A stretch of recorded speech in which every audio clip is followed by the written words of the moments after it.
우리는 예수님을 믿는 자들입니다. 예수님을 믿는 자들은 예수님이 이 세상에 오신 목적과 이유를 분명히 알고 믿어야 합니다. 예수의 오신 목적을 분명히 알고 믿어야만 삶이 바르게 갈 수 있기 때문입니다. 오늘 예수님께서 나는 빛으로 세상에 왔다, 나는 빛인데 세상의 빛이다 하시는 장엄한 선언을 주십니다. 죄 있는 인간은 결단코 할 수 없는, 인간은 할 수 없는 말이 있는데 나는 세상의 빛이다 입니다. 근데 우리가 알고 있는 성경 지식은 예수님도 인간으로 오셨는데 어떻게 그가 나는 세상의 빛이라 할 수 있는가 물으신다면, 어둠 가운데 있는 이 세상을 보시면서 하나님께서, 거룩하신 창조주 하나님이 이 세상에 가장 필요한 것은 빛인 줄 생각하셨기 때문에 예수를 빛으로 보내셨기 때문에 예수는 세상의 빛이신 것입니다. 오래전 영국의 유명한 화가가 세상의 빛으로 오신 예수님이란 제목으로 화폭에 그림을 담았습니다. 손에 등불을 들고 서 계신 예수 그리스도, 어두운 복도를 환히 밝힐 뿐 아니라 세상이 어둠 가운데 있는 것을 보시면서 예수님의 마음이 너무 안타까워하는 그 얼굴을 화폭에 너무 리얼하게 담아서 세상 사람들의 각광, 스팟라이트를 받은 적이 있습니다. 그런데 영국의 미술평론가 중에 한 사람 그린호프가 이 작품을 호되게 비평했습니다. 크리틱한 거죠. 왜냐하면 작품의 리얼성은 좋지만 성경적 사실이 아니다. 왜냐하면 예수님 자체가 빛이신데 어떻게 사람이 밝힌 등불 속에 예수의 얼굴이 빛나고 그 등불이 세상을 밝힌단 말인가 하는 비평이었습니다. 우리 모두가 문학성이 있고 예술성을 인정하지만 그러나 그의 크리틱은 진실이었던 것을 우리는 알아야 합니다.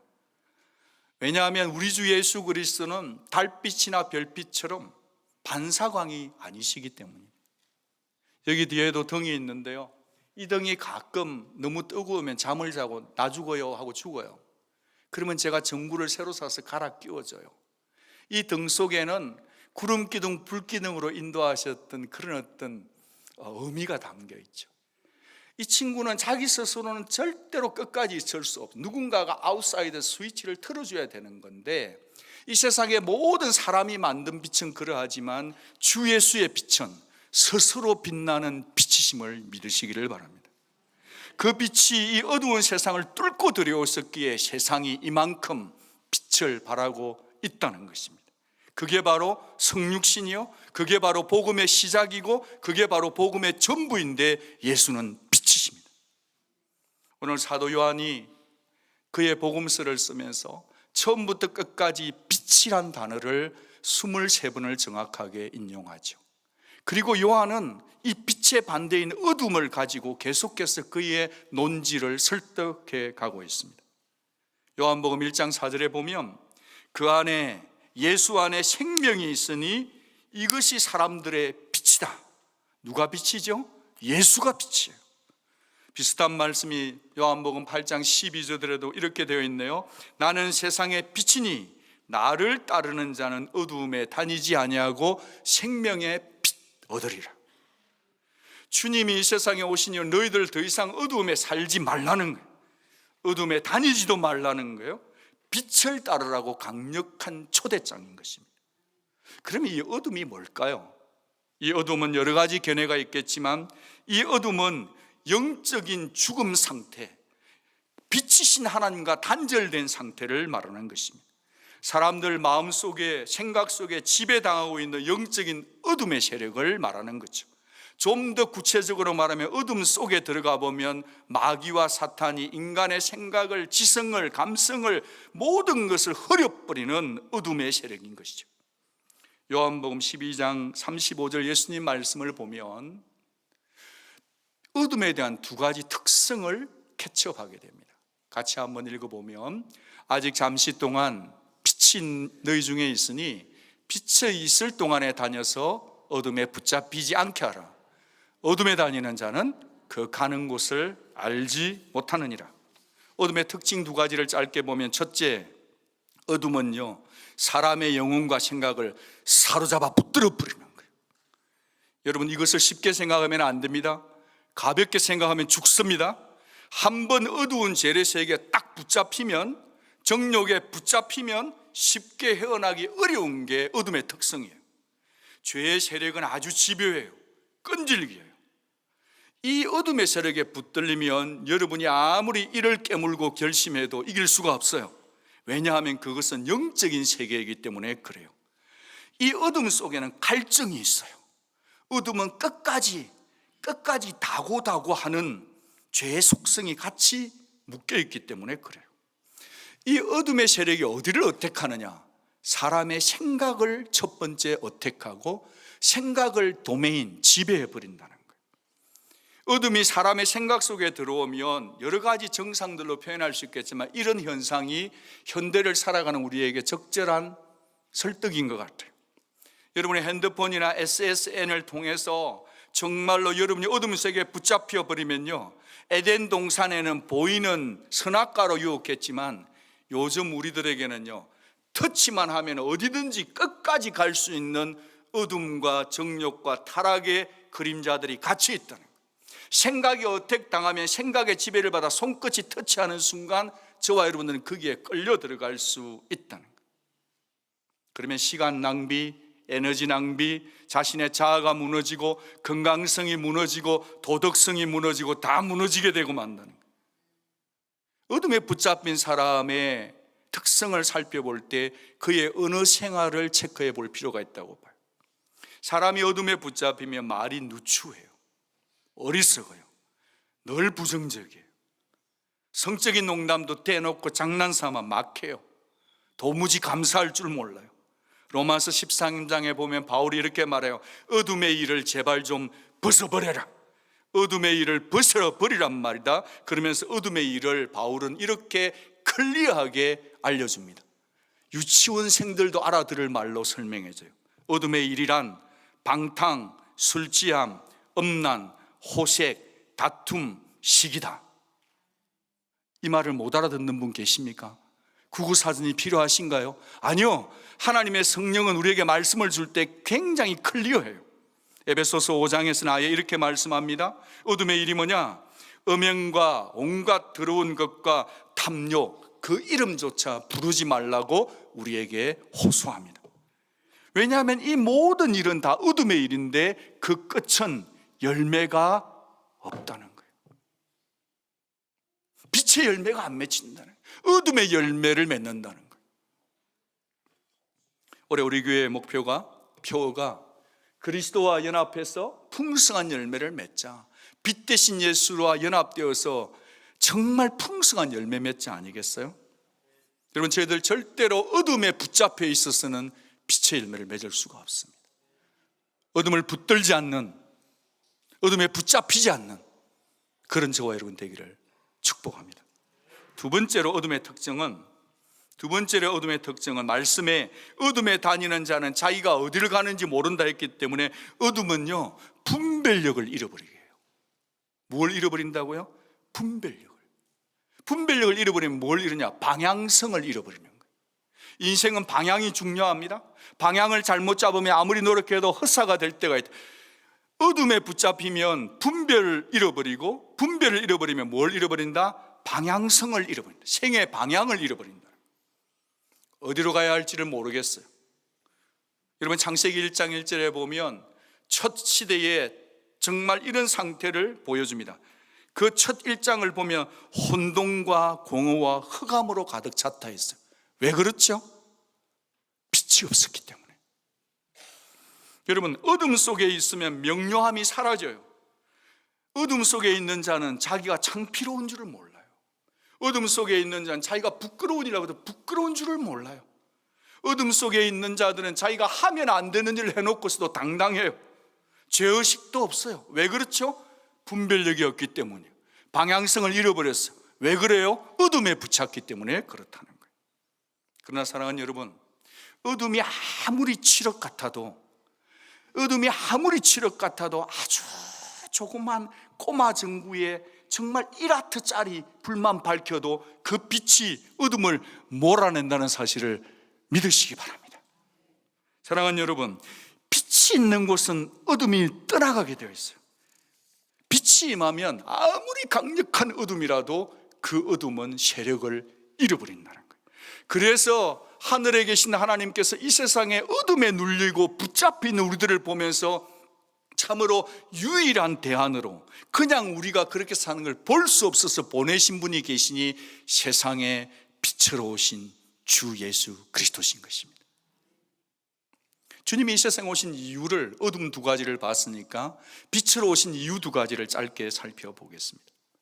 주님이 이 세상에 빛으로 오신 이유는 우리를 빛의 자녀 삼으시려고 오셨어요. 우리에게 영생 주시려고 오신 겁니다. 죄에서 구원시켜 주려고 오셨던 것입니다. 골로새 1장 13절에 보면 성도가 믿기 전에는 어떤 존재였는지를 알려주는데 우리 모두는 다 흑암의 나라에 살았다 그러는 거예요. 죄송합니다만 여러분이 지금 엔지니어, 태양광 전문 박사라 할지라도 여러분은 이전에 예수 믿기 전에는 죄송하지만 어둠 속에 살았다는 것이 성경적 진리예요. 여러분, 구원이 뭐냐? 어둠과 빛이 쫙 갈라지는 사건이에요. 어두웠던 내 심령 속에, 지각 속에, 생각 속에 빛이 뚫고 들어오는 사건이에요. 예수가 들어오면 우리는 어둠의 일을 벗어버리게 된다는 거예요. 왜냐하면 예수는 생명의 빛이니까. 그런 예수님이 우리를 구원시켜 주시면서 우리에게 가르쳐준 내가 누구냐, 우리가 누구냐를 알려준 게 있으니 너희는 세상에 뭐라? 빛이라. 옆에 계신 분 인사 한번 하겠습니다. 당신을 보니 빛이 납니다.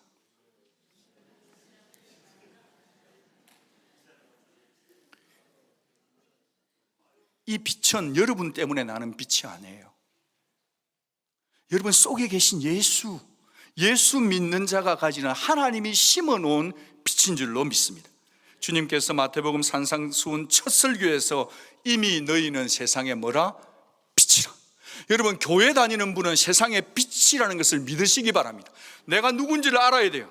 이 마이크가 있는데 이 친구는 자기의 일을 하는 일이 있어요. 설교자의 강력한 메시지 때문에 침이 튕기면 이 친구가 침을 받아내고 소리가 클리어하게 돼요. 이 목적이 있는 거예요. 성도는 뭐 하는 존재냐? 여러분은 빛이에요. 세상에 빛을 전하기 위해서 예수 믿는 존재인 줄 믿으시기 바랍니다.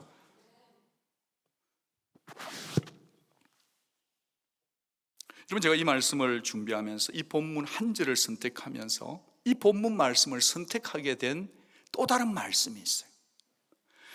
빛 대신 예수를 거절하면 어떻게 되는가? 여러분, 이 세상의 마지막에 누가 세상을 심판하시죠? 하나님이 심판하신다고 생각하는 분 맞습니다만 더 정확히 말하면 성경을 읽다 보면 하나님이 심판한 게 아니라 심판은 누구에게 주셨죠? 아들에게 주셨다 했어요. 아들은 누구시죠? 예수세요. 그런데 성경을 정확하게 보면 여러분, 요한복음 12장 48절을 우리 같이 한번 읽어봐요. 이 세상의 마지막에 무엇이 온 세상을 심판하는가를 주께서 친히 빛 대신 주님이 가르쳐 주셨어요. 언더라인 하기를 원합니다. 48절 같이 읽을게요. 시작. 나를 저버리고 내 말을 받지 아니하는 자를 심판할 이가 있으니 곧 내가 한 그 말이 마지막 날에 그를 심판하리라. 여러분, 예수님께서 말씀하신 온 세상을 심판하는 것은 하나님이 심판하는 게 아니고 예수님이 심판하는 것이 아니고 예수님이 하신 말씀이 온 세상을 심판하는 것입니다. 믿으시기 바랍니다. 그래서 말씀을 소중히 여겨야 되는 거예요. 요한계시록 끝장에도 가보면 예수님께서 마지막 날에 심판을 하시는데 그가 피 뿌린 옷을 입었는데 그가 누군고 보니까 말씀이라고 되어 있는 거예요. 여러분, 이 법이라는 게 미국 법이 중요해요. 법이 딱 정해지면 법이 모든 것을 심판해요. 결정해요. 폴리스에게도 잡히면 정해진 코드 법에 따라서 벌금 때리는 것처럼 이 세상 마지막을 심판하는 것은 하나님 아니에요. 예수님 아니세요. 누구냐? 예수께서 하신 말씀이 온 세상을 심판. 그리고 우리는 말씀을 펼쳐서 이 말씀대로 내가 정말 이 말씀에 비추어서 내가 살아야 되는 거예요. 왜 우리가 지금 아직 살아있는 줄 아십니까? 주님이 곧바로 심판하는 게 아니라 내가 마지막 날에 심판을 했겠다고 그 유예 기간을 주셨기 때문에 아직까지 우리가 너무 편하게 널널하게 쉽게 말씀을 가볍게 여기며 살고 있는 거 아니에요. 그러면 안 됩니다. 마지막 날 그날이 되면 하나님 말씀이 하신 그대로 저와 여러분의 삶뿐 아니라 온 지구 세상 역사를 심판하실 것이기 때문에 말씀을 존중히 여기는 저와 여러분 되기를 축복합니다. 그 자가 제대로 예수를 믿는 자예요. 두 번째로 예수님 오신 이유, 첫 번째는 빛의 자녀 삼아 영생 주시려고 오셨다고 한다면, 두 번째는 우리의 삶을 구원해 주기 위해서 오신 거예요. 첫 번째가 영생, 죄에서 구원해 주기 오셨다면, 두 번째는 구원해 놓고 끝이 아니라 구원받은 자가 어떻게 살 수 있는가 하는 삶을 회복시키기 위해서 오셨다는 거예요. 같이 한번 둘째를 읽어봅니다. 시작. 어둠의 열매가 아니라 빛의 열매 맺게 하시려고 오셨다는 거예요. 여러분, 더 이상 예수님 믿으면서 칙칙한 어둠 속에 살면 안 됩니다. 빛의 자녀답게 살아야 합니다. 첫 번째 이유가 영혼 구원이었다고 한다면, 두 번째는 우리의 삶의 구원이 일어나요. 이것은 분리된 게 아니에요. 여러분, 잘 들으십시오. 영혼 구원받는 것과 삶의 구원을 받아서 어번던트 라이프를 사는 것이 분리된 게 아니고 이거는 같은 거라 이 말이에요. 여러분이 지금 열매를 맺지 못한다고 해서 빛의 자녀 된 것을, 구원을 잃어버리는 게 아니에요. 지난주에 메시지를 냈듯이 한 번 예수를 믿으면 하나님께서 절대 그를 예수의 손에서, 하나님의 손에서 빼앗을 자가 있어요, 없어요? 없다 이 말이에요. 그러면 우리는 막 살아도 되는 건가? 그게 아니라 예수님의 은혜로 구원받아서 빛의 자녀가 된 자는 자연스럽게 우리의 삶에 빛의 열매를 맺어야 된다는 거예요. 오해 없이 들으십시오. 내가 빛의 열매를 살아서 착하게 살아서 구원을 이루려고 가는 것은 절대로 아니지만, 내가 구원을 받아서 영생을 얻고 빛의 자녀가 된 자는 자연스럽게 반드시 우리의 삶 속에 빛의 열매를 맺어야 된다는 부르심, 이것이 구원받은 성도의 균형 잡힌 영성이라는 거예요. 여러분, 혹시 여러분의 자녀 가운데 요즘 좀 속썩이고 애먹이고 정말 부모 낯뜨겁게 하는 그런 친구 혹시 있을 수 있죠. 되게 마음 아프죠. 엄마는 울죠. 아버지는 기가 막혀서 어쩔 줄 모르죠. 영적으로 봐도 그래요. 예수 믿는 자녀인데 호적에서 팔 수도 없고 이거. 이럴 때는 한번 웃어주면 좋은데. 영금이 고마워. 생일 축하해. 예수를 믿었으니까 구원을 받아서 내 자녀 맞는데 삶이 따라오질 않아. 이 사람 때문에 오히려 예수 안 믿는 사람이 더 많아지는 것 같아. 얼마나 하나님의 애간장이, 성령이 그 정말 애타시겠냐고. 근데 거꾸로 보면요, 참 자식들 가운데도 엄마 아빠의 자랑이 되고 보람이 되고, 제가 제 아들이에요, 제가 제 딸이잖아요.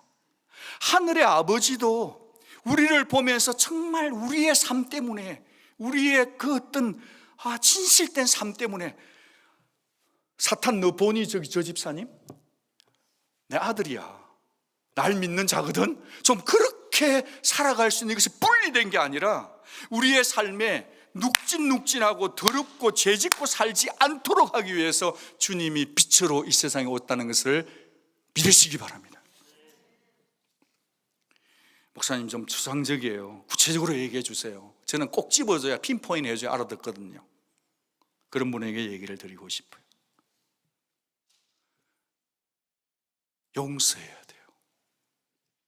사도 요한이 빛의 열매를 이렇게 말하네요. 요한 1서 2장 10절에 형제를 사랑하는 자는 빛 가운데 거한다. 누가 빛 가운데 거한다고요? 형제를 사랑하는 자. 그럼 이 말씀이 진리인 것을 믿으면, 이 말씀을 뒤집으면 어떻게 되죠?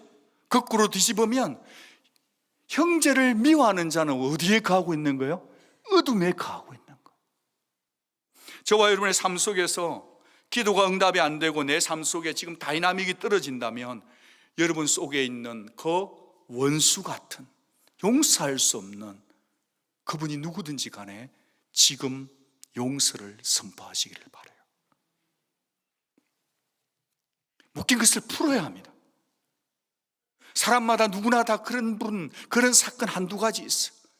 풀어야 돼요. 지금 푸십시오.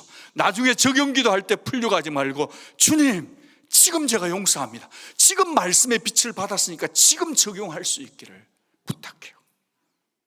에베소서 5장 9절, 빛의 열매는 모든 착함과 의로움과 진실함에 있다네요. 산상수훈에서 주께서 이렇게 마태복음 5장 16절을 말씀하셨어요. 너희 빛이 사람 앞에 비치게 하여 그들로 너희 착한 행실을 보고 하늘에 계신 너희 아버지께 영광을 돌리게 하라. 성도의 가장 빛의 자녀, 예수 믿는 성도의 가장 강력한 전도가 뭐냐? 착한 행실이에요. 정직한 삶이에요. 빛은 비출 때 빛이에요. 비추기 전까지는 빛이 아니에요. 여기 빛이 있는데요, 이 빛을 옷으로 꽁꽁 가려버리면 빛이 발할 수가 없어요. 빛은 비출 때만 빛이에요. 예수님 믿으면서 여러분이 환하게 빛을 비추어야 돼요. 정직해야 돼요. 예수가 살아계심이 주변 사람이 알아야 돼요. 이번에 그리스 난민 선교 가면서 저희들이 데살로니가 지역에 가서 로마 집시 보헤미안들, 늘 삶이 그냥 훔치고 거짓말하고 싸우고 그냥 오늘만 사는 그런 집시촌에 간 적이 있었습니다. 거기서 들었던 간증 하나를 소개하고 싶어요. 이분들은 늘 훔치는 게 익숙하고요, 싸우는 게 익숙하고, 그게 삶이에요. 괜찮은 거예요. 그런데 어느 할머니가 돌아가셨는데 그 집에서 15,000유로 정도가 발견이 된 거예요. 여러분, 할머니가 무슨 재주로 15,000유로를 모았겠어요? 다 그거 훔친 거였어요. 근데 크리스천들이 그 집에 도와주러 갔다가 더 놀라운 일은요, 이 사람들이 옛날 같았으면 그거 3명이 갔으면 딱딱 나누면 되는데 그걸 있잖아요, 그럴 수 없어서 이것을 그 야누스 목사님께 알려준 거예요. 전화를 한 거예요. 그 목사님께서 손대지 마십시오. 그래서 변호사와 경찰을 불러가지고 그 15,000유로를 정부에 돌려준 거예요. 그 경찰관이 이렇게 말했다고 합니다. 나 경찰 생활 지금까지 오래 하면서 이런 일은 처음이라는 거예요. 돈 훔쳐갔다고 서로 싸우고 나는 아니다, 제가 그랬다고 싸우고 쉬우 그런 거는 당해봤지만 이렇게 정직하게 돌려주는 이런 일은 처음이었다고 말하면서 그것 때문에 그 교회의 전도의 영향력이, 예수의 영향력이 빛나게 되더라는 거예요. 도대체 무엇이 그렇게 하죠? 세상에 얼마나 돈이 좋은데 돈보다 더 능력 있는 게 뭐죠? 하나님의 말씀에 의한 거룩한 삶을 선택하는 복음의 능력이 돈보다 더 파워 있다고 선포합니다. 여러분의 삶 속에서 그런 일들이 일어나서 당신 어떻게 그렇게 살 수 있습니까? 당신 혹시 크리스천 아닙니까? 라고 질문을 받을 수 있는 삶의 능력자들이 다 될 수 있기를 정중하게 부탁드립니다. 여러분의 삶이 전도지예요. 여러분, 광고를 하다 보면 이런 거 있잖아요. Before and after가 나올 때가 있어요. 다이어트 하기 전에 막 떠문했어요. Before 다이어트 이거 먹고 나니까 띠매졌어요. After. 여러분, before, after는요, 성형수술하기 before, 성형수술하고 after 그거 아니고요, 정말 다이어트 할 때만 필요한 게 아니라 여러분의 삶 속에서 예수 믿기 전과 예수 믿은 후에 여러분의 달라진 삶이, 여러분의 삶이 광고지가 되고 전도제가 되고 영향력이 되도록 before, after라는 단어가 있다는 걸 믿으시기 바랍니다. Before Christ, after dominion. 그래서 역사의 분기점으로 예수가 오니까 비포와 기원 전과 기원 후가 갈라진 것처럼 여러분의 삶 속에 영향력을 끼치는 빛의 열매를 맺는 우리가 되기를 바랍니다. 말씀을 좀 이렇게 내로다음씩 정리시키면서, 그러면 빛 가운데 살려면 어떻게 살아야 될까를 짧게 생각하고 성찬을 받았으면 좋겠어요. 저는 지금까지 어둠의 일 2가지, 붙잡힌다, 분별력을 잃어버린다 얘기했고, 예수가 빛으로 오신 이유를 영생 주기 위해서와 우리의 삶에 눅진눅진하고 죄짓는 것을 덕지덕지한데 풀어나라고 하는 걸 얘기해 드렸고, 그러면 말씀을 받았으니 어둠과 빛을 알았으니 빛으로 어떻게 살까를 생각하고 적용하고 말씀을 마치고 싶은, 첫째, 빛 가운데 살겠다고 결단해야 돼요. 혹시 괜찮으시면 다 같이 가슴에 손을 한번 얹어보겠습니다. 주님, 저는 빛입니다. 빛 가운데 살겠습니다. 아멘. 여러분, 입술로 고백한다고 빛이 바래지는 게 아니에요. 우리는 원래 어둠의 자녀들이었기 때문에 그대로 두면 빛보다 어둠에 거할 가능성이 훨씬 많습니다. 그래서 단호한 결단이 필요하고 날마다 나에게 나는 빛의 자녀라고 얘기해 줘야 합니다. 그렇지 않으면 자연스럽게 어둠에 가라앉아요. 어둠의 자리를 앉아요. 여러분 기억하십시오. 나는 빛의 자녀다라고 선포할 뿐 아니라 나는 빛의 자녀라고 얘기해 주어야 되는 거예요. 적절한 여화일지 모르지만 그냥 이런 얘기 한번 해보면 좋겠어요. 예를 들면 여러분이 핸드폰을 가지고 화장실에 갔다. 거기서 나 혼자 있다. 아무도 없다. 아내도 없고 남편도 없고 자식도 없다.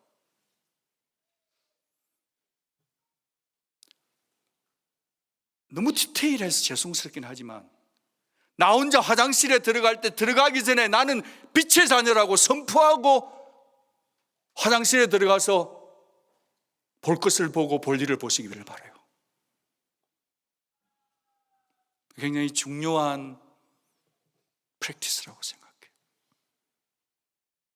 비단 화장실뿐 아니라 우리의 삶의 직장 속에 아무도 없을 때 얼마나 이 세상에 어둠과 그 부정과 정직하지 않음이 노출되어 있는데 우리의 삶에 나는 빛의 자녀라고 선포하고 나에게 말해주지 않고서는 우리 얼마든지 빛보다 어둠을 따라갈 수 있는 존재라는 것을 인정하고 살아야 되겠다.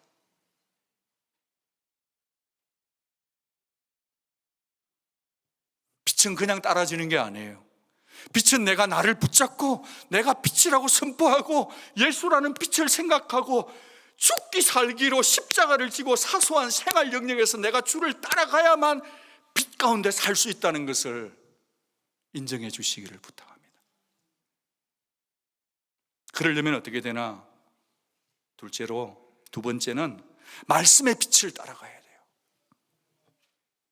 성도의 삶이 어둠에서 벗어날 수 있는 것은 말씀밖에 없습니다. 말씀 없으면 분별력이 약해져요. 헤매요. 답답해요. 허망해요. 우울해져요. 우리가 얼마나 날씨도 춥고 비도 자주 오고 우리가 얼마나 자주 우울해지는데요. 여러분의 감정을 이길 수 있는 건 말씀밖에 없어요. 말씀을 읽으십시오. 말씀을 읽으면요, 내가 얼마나 부패하고 더러운 존재인지를 알려줘요. 말씀을 읽으면 내가 얼마나 추하고 연약한지를 알아요. 말씀을 읽으면 내가 얼마나 내 어둠이 심각한지를 알게 돼요. 그런데 거기서 끝이 아니라 말씀을 읽으면 하나님이 여러분이 낭망 중에 있는데 자신감을 주세요. 앞이 캄캄하고 아무것도 안 보이는데 말씀을 읽으면요, 빛이 보여요. 우리 교회는 여기 군사훈련 단지가 있어서 많은 군인들이 여기에서 공부 열심히 해야 더 나은 포지션으로 가요. 군인들이지만 공부하는 군인들이 꽤 많아요. 사랑하는 군인 형제 여러분, 젊은이 여러분, 말씀 보고 공부에 매진하시기 바랍니다. 말씀 보면 지혜를 주세요. 연구원 여러분, 말씀 보고 연구하십시오. 비즈니스 하시는 여러분, 말씀과 함께 비즈니스 하십시오. 성도가 어둠에서 벗어나니 한번 어둠 붙잡히면요, 난리 나요. 끌려가요. 말씀 5분만 보고 공부하면 1시간 살아남을 수 있어요.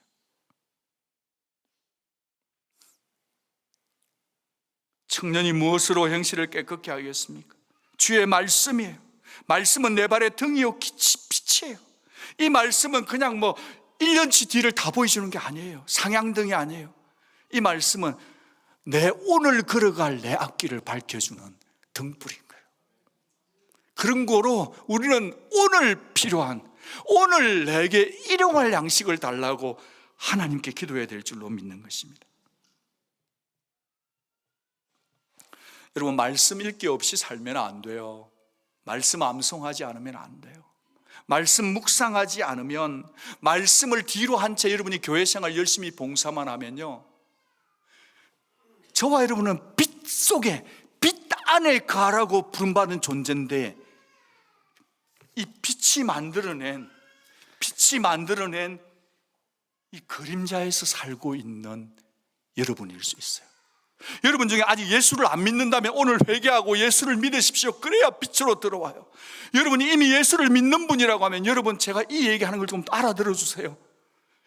이해해 주세요. 말씀이 아니고 다른 교회 활동 많이 하고 이렇게 살아가는 좋은데요, 말씀이 없이 가면 이 말씀 비슷한 그늘에 머물러서 살기 때문에 예수님과 생생한 능력 있는 크리스찬 삶이 안 돼요.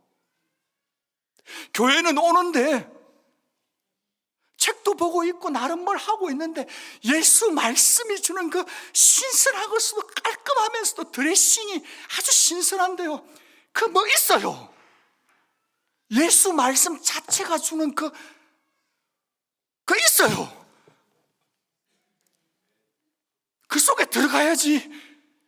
말씀 없이 살고 있으면 말씀이 주는 그림자에서만 살아서 그 생생한 어떤 빛의 기쁨이 없어요.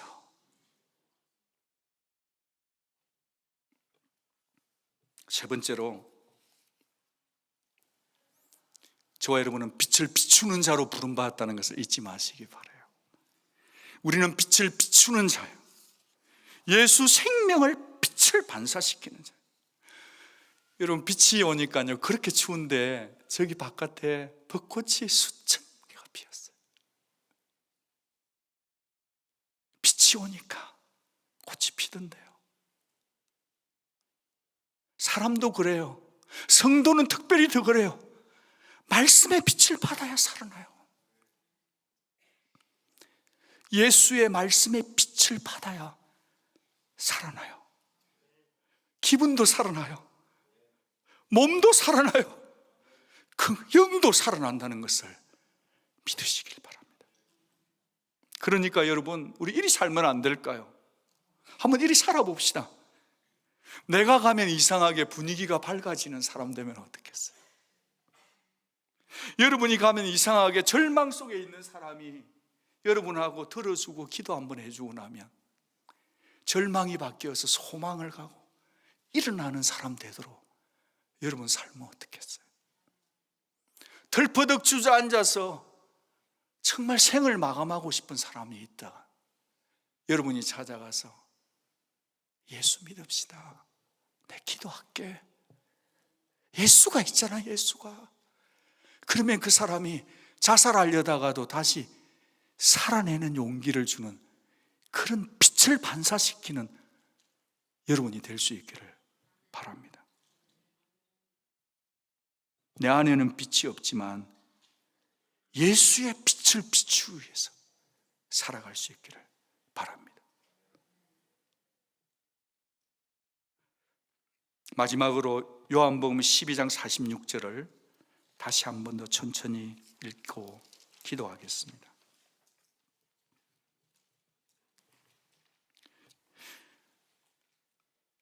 요한복음 12장 46절을 보면서 너무 기뻤어요.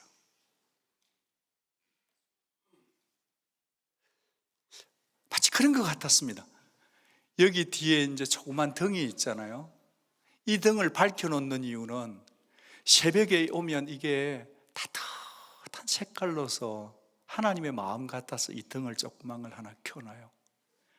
이 등이 우리를 위해서 많이 희생하다 보면 자기도 이제 열을 너무 많이 받아서 죽을 때가 있어요. 전구가 died out 되는 거죠. 그런 날 새벽에 교회를 오면 참 어두워요. 쌀쌀해요.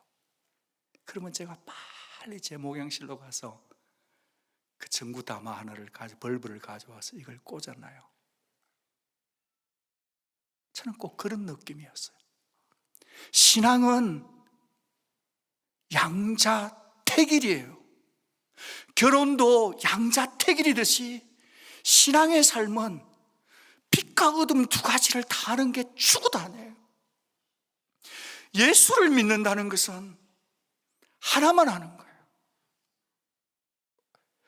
예수를 믿는다는 것은 과거에 어떻게 살았든지 간에 나는 이제로부터는 하나만 선택하겠다는 건데, 그런 마음을 가지고 예수님이 오늘 오셔서 얘들아, 내가 이 세상에 온 이유는 이거란다 하는 이 말씀을 여러분의 눈동자에, 여러분의 마음에 한번 빛처럼 새기는 마음으로 요한복음 12장 46절을, 좀 작은 글자가 안 보이는 분은 파워포인트를 보시고, 할 수만 있으면 여러분 성경 가져오셨으면, 저는요 요한복음 12장 46절에다가 형광펜 해가지고 잘 보이게 해놨어요.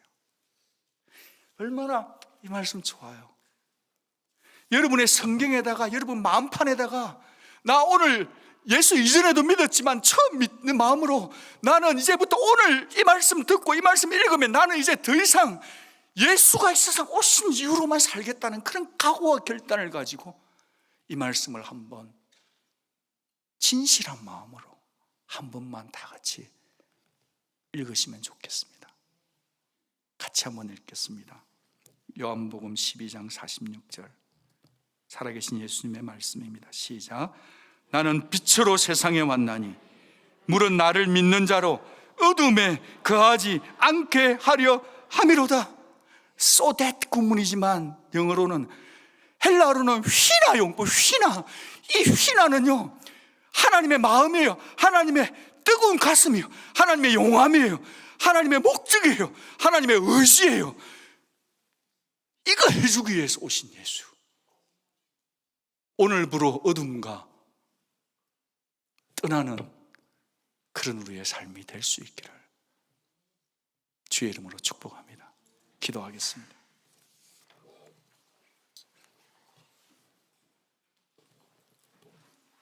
우리 찬양팀이 올라오는 동안 잠깐 동안 기도하도록 준비하겠습니다. 세상은 어둠입니다. 예수는 빛이십니다. 어둠은 우리를 붙들습니다.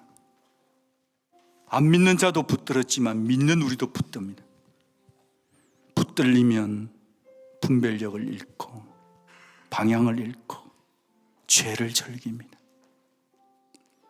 그래서 빛으로 예수가 오셨는데, 영생을 주셨는데, 영생만 주는 게 아니라 우리의 삶에 눅진눅진하고 더럽고 구토나는 것들을 버리라고 예수님 십자가에 죽어주셨습니다.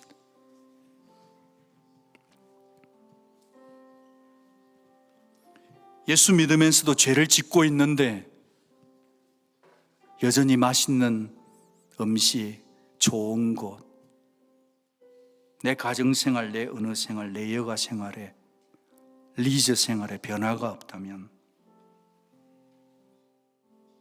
정상적인 크리스찬이라면 나 진짜 구원받은 거 맞나?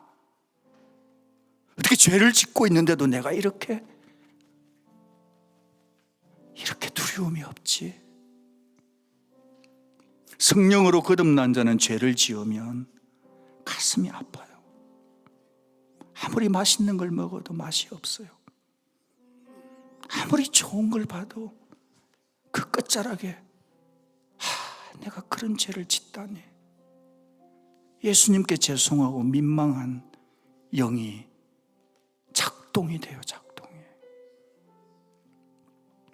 토해야 합니다. 제가 지난 주간에 뭐든지 참 잘 먹는 사람인데 뭘 잘못 먹었는지 얼마나 많이 토했는지 모릅니다. 창자가 땡기고 가슴이 땡기고 목이 땡기고, 자다가도 막 화장실로 달려갔어요. 토하면서 생각을 했습니다. 열심을 내서 회개해라. 네 죄를 토해라.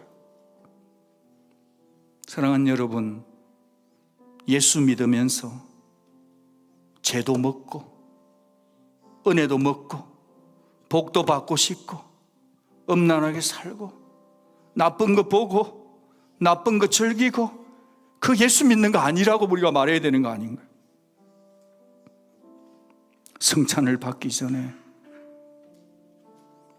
우리가 구원받고 예수 믿는 자들이니까 한 가지 죄라도 토하고 주의 성찬을 받았으면 합니다. 성령으로 거듭난 자는 이 말의 의미를 아실 거라고 믿습니다. 결단합시다. 어둠에서 떠납시다. 교회 다닌다고 천국 가는 거 아닙니다. 예수 말씀 앞에 바르게 살아야만 천국 갈 것입니다. 예수님이 싫다, 나 어둠에 너희들 거하지 못하도록 이 땅에 왔다, 그 말을 제대로 믿는 우리 모두가 되었으면 좋겠습니다. 기도하겠습니다. 같이 기도합시다.